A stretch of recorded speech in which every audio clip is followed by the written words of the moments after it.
I heard a quote recently that true strength lies in the power to be vulnerable, and it is so true, but we have such a hard time being vulnerable, so keep listening for some tips on how to make yourself more vulnerable. Welcome to the Far More Podcast. Welcome back to another episode of the Far More Podcast. I am your co-host, Liz Brock, and I am so glad you're here today because we're going to dive into a topic that I think might make some of us feel a bit uneasy, and that's vulnerability. Vulnerability is often something that we shy away from because it can feel uncomfortable or even a little scary, but y'all, here's the thing. Vulnerability is also where true connection and personal growth happen. So what does it really mean to be vulnerable, and how can we start practicing it in our daily lives?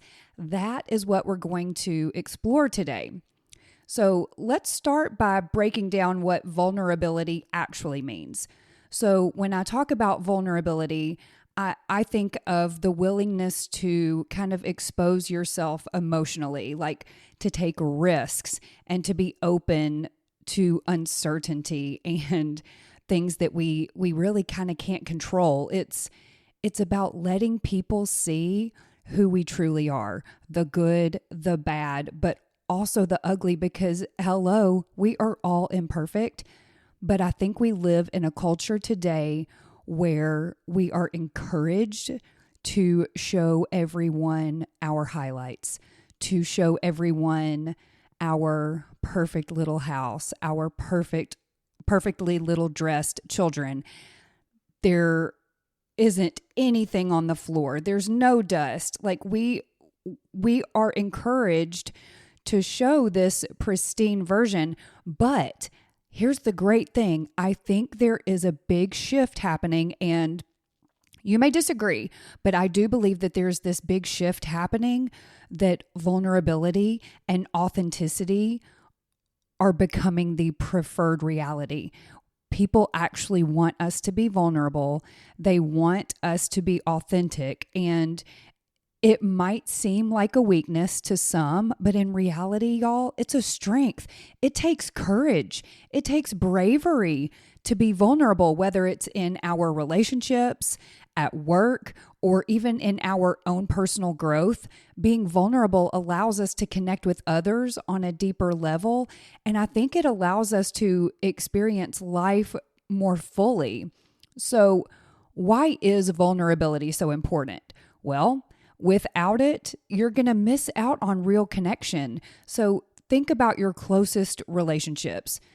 Chances are they've grown stronger because at some point you or the other person took a risk. You shared something deeply personal and you allowed yourself to be truly seen. And it also fosters trust. When we open up to other people, it invites them to do the same. It's a reciprocal process that builds deeper, more meaningful connections. So case in point, I host or lead, or I don't know what you want to call it. I created a Monday morning group of women who were just looking for friendship, connection, community.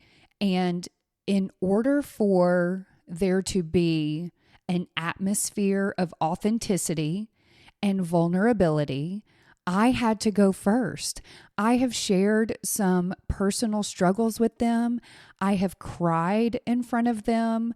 I've just opened myself up to potential criticism or judgment, but it has also opened up this beautiful space for them to do the same, for them to share their struggles, for them to be vulnerable and authentic. They feel safe.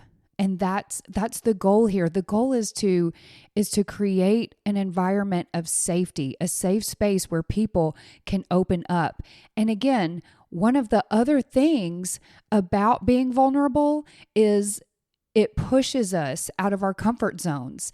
It challenges us to confront our fears, to embrace uncertainty. And Hello, all you have to do is look around, turn on the TV, turn on the news, and it seems like there is nothing but uncertainty. And it helps us to learn from our experiences. So now that we understand what vulnerability is and why it's so crucial, let's talk about how we can start being more vulnerable in our own lives. So the first step, and this is probably going to be the hardest one for a lot of people, it's to embrace imperfection. Where are all of my perfectionists out there? I don't believe that I am a perfectionist, but I have quite a few friends, maybe even some family members who perfectionism is this thing that they are striving for. And it's like, you feel like you have to have everything together. We feel like we have to present ourselves as strong and capable at all times. But the truth is, none of us are perfect. And that is okay. Because if we were perfect, there would be no need for Jesus. There would be no need for a Savior. And the truth is, you have to acknowledge your flaws. You have to allow yourself to be seen as you are. And another important aspect of vulnerability is honesty. Honesty mainly, first and foremost, with yourself and then with others. And this means being truthful about your feelings, your needs, your struggles. It's about expressing yourself authentically, even when it's hard. Next, we practice empathy, not just towards others, but also towards ourselves. And I think this is something that a lot of us struggle with. We find it easier to express empathy and to show grace to other people, but we are not willing to extend it to ourselves. We are so hard on ourselves. We let the enemy, Satan, we let him creep into our minds, and we let him have a little foothold. And he begins telling us, you aren't worthy. You are flawed. God cannot use you. You need to keep that to yourself, because if you share that with other people, they are going to judge you and they are going to look at you differently. They may even stop spending time with you. You may be pushed out of the circle that you are in. Y'all, that is a lie from the pit of hell. And let me be clear, if the people that you are being vulnerable with push you away or shun you or boot you out of the circle, they're not your people. You can find another group of people who are going to accept you with open arms. They are going to love you right where you are, but they're also going to love you too much to let you stay there. So we have to practice empathy. And one of the most challenging parts of vulnerability is dealing with fear. The fear of rejection, the fear of judgment, the fear of failure. But instead of letting that fear control you, try to see vulnerability as a way to strengthen your resilience. So every time you take a risk and you open up, you're building your capacity to handle whatever comes your way. This is something that I want so desperately. I want to be a resilient person. Most of my life, when I have failed, I did not bounce back. I just quit. I did not get back up, dust myself off, and say, watch out, world, I can do this. Instead, I would shrink away because of fear of failing again. I didn't want to do that. I don't want to do that. I want to be a person who, as the quote says, fails forward. You fail, you get back up, but you have learned from that failure, and so it's moving you forward so that you take the next step, so that you do it again, so you try again. I want to be a person of resilience. Like, can anybody give me an amen from wherever you are listening? So next, I want to share a personal story. When I have just a personal story of embracing vulnerability.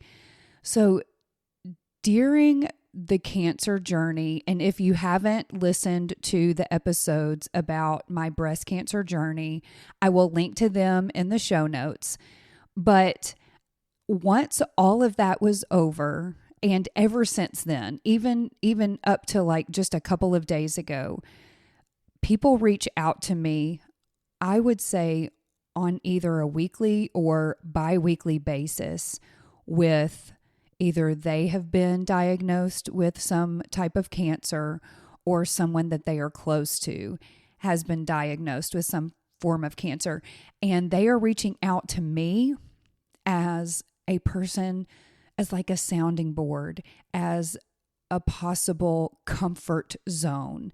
And I have to embrace vulnerability. I have to be open and honest about my experience. I don't ever give medical advice because I am not a medical professional.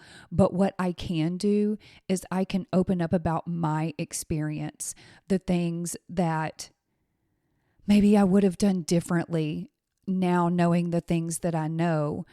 But it's hard. It's kind of like opening the scars up, opening old wounds every time I share the story, because even though that journey and that time in mine and Jason's lives, even though it shaped us and made us so much stronger and has given me such a wonderful opportunity to wrap my arms around people who are going through it, it's still hard.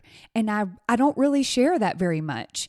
I don't share the fact that it's hard for me to share the story over and over again, because it's like I'm reliving that time in my life. And I have to embrace the vulnerability. I have to open myself up to that hurt because I want to help others. I want them to feel like they can come to me for that type of support. And so it's not easy, but looking back, I realize how much those moments of vulnerability helped me grow, and they deepened my relationships. I have formed some pretty solid relationships, even if they are only through social media, with these people who reach out to me. And I know it can be tough, but please trust me, it is worth it, because you never know whose life you're going to touch. You never know who needs you to be vulnerable. Maybe it's you. Maybe you're the one that's going to benefit the most from opening up and being vulnerable. But man, what a blessing when you're helping others in the process. And so I know that this was a short episode, but I wanted it to just sort of be this bite-sized episode because this is a heavy topic. And as I wrap up today, I want to leave you with a challenge. This week, and don't turn off this episode now that I'm giving you a call to action. Let's put it into practice. This week, try to find an opportunity to be vulnerable. It doesn't have to be something big. It could be sharing your true feelings with a friend, admitting a mistake at work, or even just being honest with yourself about something you have been avoiding. Because remember, vulnerability is a journey. It is not a destination. It's about taking small steps every day towards being more open, more authentic, and more connected. Oh, and let's not forget, vulnerability is sometimes key to creativity and innovation, because when we're willing to take risks and try new things, even if we might fail, we open up possibilities we never would have discovered otherwise. Y'all, doing this podcast, that's another, I just now thought of that. Like, doing this podcast is an extreme version of being vulnerable, because even though we are a very small podcast, we are still, when Jason and I get together, especially when we are on the podcast together and we are unpacking struggles, we are unpacking, where we're having trouble, maybe understanding something in the Bible or understanding a message that was preached to us, or just in parenting or just living life together. This is us opening ourselves up to a lot of criticism and to a lot of judgment. And if we can do this, so can you. Trust me, if we can do this, so can you. So thank you for joining me today. I hope this conversation has inspired you to embrace vulnerability in your own life. If you found this episode helpful, please share it with a friend or leave a review. And I would love to hear your thoughts and experiences with vulnerability. So please feel free to reach out on social media. We are at Far More Podcast on all the things: Facebook, Instagram, TikTok, and YouTube. Or you can even shoot me an email, farmorepodcast@gmail.com, and just share an experience that you had with just being vulnerable and how it turned out. And until next time, y'all, let's be brave. Let's keep growing. Let's be brave. Let's stay open to vulnerability. And I will catch you next time.